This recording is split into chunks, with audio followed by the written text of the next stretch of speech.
19 अप्रैल को लेकर कैबिनेट का क्या कुछ कहना है, क्योंकि 3 लोकसभा सीटों की जिम्मेदारी उन्हें जो है वो पार्टी ने दी है और क्लस्टर इंचार्ज उन्हें बनाया है। धन सिंह रावत जी हमारे साथ मौजूद है। सर, किस तरीके से आप देखते हैं 3 लोकसभा सीटों की जिम्मेदारी आपको है, तीनों लोकसभा सीटों पर आपकी नजर है, क्या कुछ तैयारियां आप देखते हैं और क्या कुछ जनता का मूड भाप पा रहे हैं? देखिए, मैं पहले से कह रहा हूं डे वन से, क्योंकि अभी तक 1 महीने से ज्यादा हमको चुनाव में हो गए हैं। इस बार का चुनाव भारतीय जनता पार्टी न लड़ते हुए इस बार का चुनाव पूरी उत्तराखंड की जनता लड़ रही है। और ये पहला चुनाव देख रहा हूं मैं जहां की जनता ने तय कर लिया है कि मोदी जी को प्रधानमंत्री बनाना है, बीजेपी की 5 सीटों को जिताना और गढ़वाल की 3 सीटें भी भारतीय जनता पार्टी भारी मतों से चुनाव जीतने जा रही है। और इस बार जहां कार्यकर्ता नहीं पहुंच पा रहा है, पहले तो हमारा हर बूथ पे पन्ना प्रमुख से लेके बूथ अध्यक्ष से लेके घर घर जा रहे हैं, लेकिन जैसे हम गांव में पत्रक देने जाते हैं तो लोग पहले कह देते हैं कि अब की बार 400 पार। तो मैं कह सकता हूं इस बार बहुत बड़ी आंधी है, इसकी कल्पना हम कर भी नहीं सकते हैं। और आजाद भारत में अभी तक जितने चुनाव हुए हैं सर्वाधिक रिकॉर्ड वोटों से इस बार हम चुनाव जीतने जा रहे हैं। क्या आपको लगता है कि प्रधानमंत्री का जो चेहरा है, भाजपा संगठन जितना मजबूत है, तो लगता है कि कहीं न कहीं उम्मीदवारों के लिए भी राह आसान हो जाती है और इसी का नतीजा है कि जो आप कह रहे हैं कि आम जनता जो है वो चुनाव लड़ रही है? निश्चित रूप से इस समय मोदी जी पूरे विश्व के नेता हो गए हैं और भारत में कन्याकुमारी से लेके और बद्रीनाथ तक, साउथ से लेके नॉर्थ तक इस बार एक ही लहर है कि मोदी जी को जो है तीसरी बार प्रधानमंत्री बनाना है। गरीब कल्याण की जितनी योजनाएं प्रधानमंत्री जी ने चला रखे हैं, लोग उनके साथ खड़े हैं। 80 करोड़ लोगों को राशन फ्री का दिया जा रहा है, हर व्यक्ति पे वैक्सीन फ्री लगी है, 4 करोड़ लोगों को मकान दिए गए हैं। तो लोग आप समझ गए हैं कि भाई अगर कोई काम कर सकता है तो मोदी जी कर सकते हैं। और मैं कह सकता हूं कि इस बार प्रत्याशियों के लिए भी बहुत आसान है, क्योंकि मोदी जी इतने बड़े नेता के रूप में उभरे हैं पूरे देश में और पूरे उत्तराखंड में कि मैं तो देख रहा हूं रैलियों में, बुजुर्ग लोगों को भी देख रहा हूं, घर घर देख रहा हूं, लोग ने मन बना चुका है। आप लोग तो देख रहे हैं कि जल्दी चुनाव हो जाए। एक सवाल ये है कि क्या प्रधानमंत्री पर चेहरा पर इतना भरोसा क्यों उत्तराखंड की जनता करती है? पिछली बार जो मत प्रतिशत देखा उसमें हमने देखा कि 61-62% मत जो है वो उत्तराखंड से मिला। गुजरात के बाद दूसरा नंबर पे रहा। विधानसभा चुनाव में भी हमने देखा कि मोदी जी के नाम पर काफी वोट पड़ते। तो क्या कनेक्ट प्रधानमंत्री ने किया? आपको आज ये बता रहा हूं कि इस बार उत्तराखंड भारतीय जनता पार्टी के प्रत्याशियों को 70% से ज्यादा मत पड़ने वाले हैं, आज कह रहा हूं मैं आपको। और कांग्रेस पहली बार जो है 30% से नीचे रहने वाली है, क्योंकि कांग्रेस का भी 34-35% मत वो है यहाँ पे। लेकिन इस बार कांग्रेस जो है कम से कम 5-7% नीचे जाने वाली है। और भारतीय जनता पार्टी 2019 की तुलना में 10% अपने वोटों पे इजाफा करने जा रही है।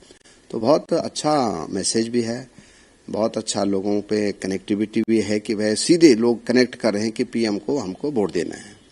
और मैं तो लगभग आपने देखा होगा कि 37 विधानसभाओं में होके आया हूं, तो बहुत उत्साह है युवाओं में भी, महिलाओं में भी। कांग्रेस कहीं है नहीं, कांग्रेस का कार्यकर्ता भी हताश है, नेता भी हताश हैं और उनके कैंडिडेट भी समझ गए हैं कि इस बार जमानत बच जाए तो बहुत बड़ी बात है। एक सवाल ये है कि कुछ मुद्दे ऐसे हैं कि जिनको लेकर विपक्ष जो है वो सरकार पर आक्रामक है।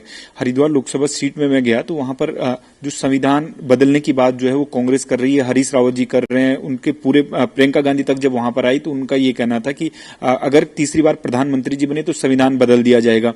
किस तरीके से इन चीजों को आप देख रहे हैं? देखिए, कांग्रेस एक झूठ की फैक्ट्री है और जब वो निराश रहते हैं, हताश रहते हैं, जब उनकी जमानत जब्त होने के कगार पर रहती तो कुछ भी बोलते रहते हैं।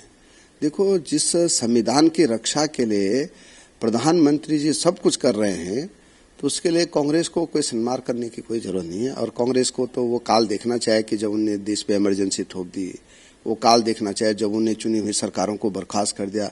आप देख रहे होंगे कि भारतीय जनता पार्टी 10 साल से सरकार में है, किसी सरकार के खिलाफ भारतीय जनता पार्टी ने ऐसा वो नहीं किया है जैसे कि कांग्रेस के जमाने में होता था।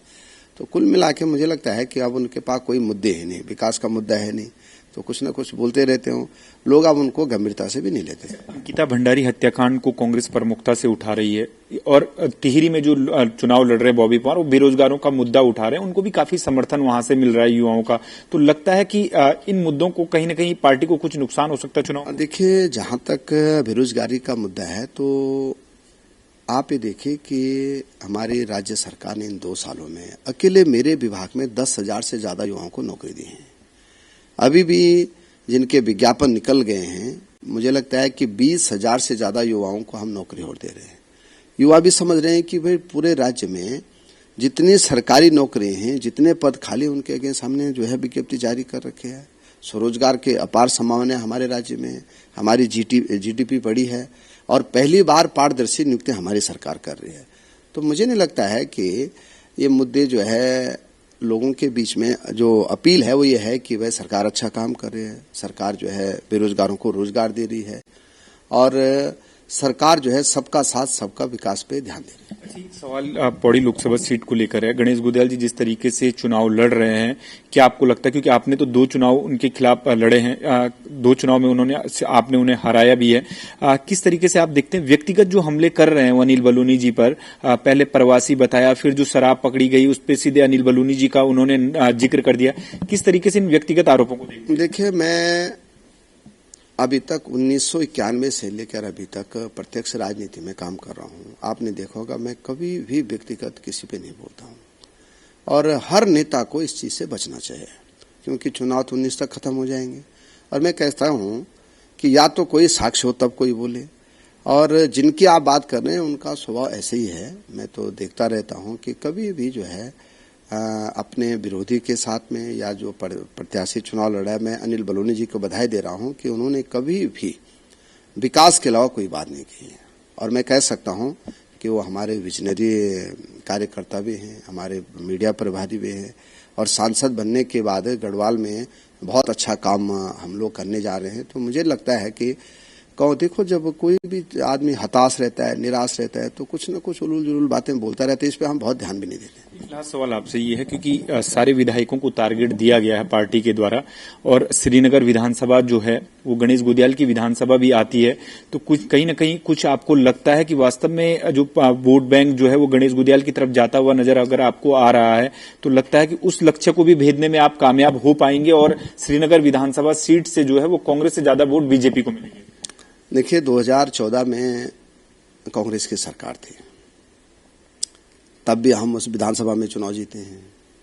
2017 में भी मैं चुनाव जीता हूं। 2019 में तीरथ सिंह रावत जी श्रीनगर विधानसभा से जीते हैं। 2024 में फिर मैं वहां से जीता हूं, 2022 में, और 2024 के चुनाव में देखना आप श्रीनगर विधानसभा में रिकॉर्ड मतों से चुनाव जीते जाने। तो ये कैबिनेट मंत्री धन सिंह रावत है, जिनका साफ तौर से कहना है कि श्रीनगर विधानसभा के साथ साथ जो गढ़वाल की 14 और विधानसभा सीट है उन पर बीजेपी जो है वो चुनाव जीतेगी और सीधे तौर से जिस तरीके से 3 लोकसभा सीटों की जिम्मेदारी उनको दी गई है पार्टी के द्वारा, उस पर तो पार्टी परचम फहराएगी, लेकिन उत्तराखंड की 5 लोकसभा सीटें जो है वो भाजपा जीतेगी।